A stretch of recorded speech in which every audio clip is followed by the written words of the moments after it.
Hi friends, welcome back to sports dictator channel. IPL 2024 అతి త్వరలో జరగబోతుంది. అండ్ దీనికి సంబంధించి ఎస్ఆర్హెచ్ ప్లేయర్స్లో కొందరైతే భీకర ఫామ్లో ఉన్నారు. అదెవరో ఈ వీడియోలో చూద్దాం. ఎస్ఆర్హెచ్ ఫ్యాన్స్ అంతా వీడియోని అయితే లైక్ చేయండి. అండ్ ఎస్ఆర్హెచ్లో ఏ ప్లేయర్ మీ ఫేవరెట్ అనేది కామెంట్ చేయండి. అండ్ సబ్స్క్రైబ్ చేసుకోండి. ఈ ఎస్ఆర్హెచ్ అండ్ ఐపీఎల్ సంబంధించిన అప్డేట్స్ మన ఛానల్లో ఉంటాయి.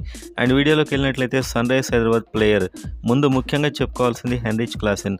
సో ఇతడంటే సౌత్ ఆఫ్రికా T20 లీగ్లో ప్రత్యర్థి టీమ్స్కి హడలని చెప్పొచ్చు. ప్రతి మ్యాచ్లో ఒక హాఫ్ సెంచరీ లేకపోతే 60-70 రన్స్ కేవలం 20-30 బాల్స్లోనే కొడుతున్నాడు. 10 ఇన్నింగ్స్లో 350 రన్స్ కొట్టాడు. 207 స్ట్రైక్ రేట్తోని టేబుల్ టాప్. స్ట్రైక్ రేట్ విషయంలో ఇతను టాప్లో ఉన్నాడు. దరిదాపులో కూడా ఎవరూ లేరు. అండ్ ఇంకో విషయం తీసుకుంటే 3వ స్థానంలో మార్కో యాన్సన్.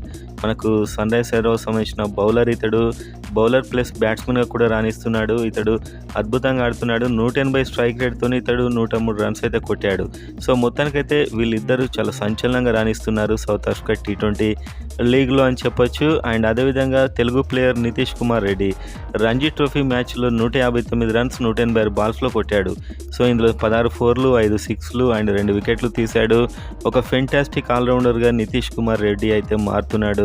ముఖ్యంగా తెలుగు ప్లేయర్, ఎస్ఆర్హెచ్లో తెలుగు ప్లేయర్ ఒక ఫైన్ ఆల్రౌండర్ అయ్యే సూచన అయితే స్పష్టంగా కనిపిస్తుంది. ఈసారి మనకు లోకల్ ప్లేయర్స్ కేటగిరీలో ఇతడికి ఛాన్స్ వస్తే బాగుంటుంది అని నేనైతే అనుకుంటున్నాను. సో మొత్తానికైతే హెన్రిచ్ క్లాసెన్ ఈసారి సన్ రైజర్స్ హైదరాబాద్కి తిరుగులేని ప్లేయర్ అయ్యే అవకాశాలు స్పష్టంగా కనిపిస్తున్నాయి.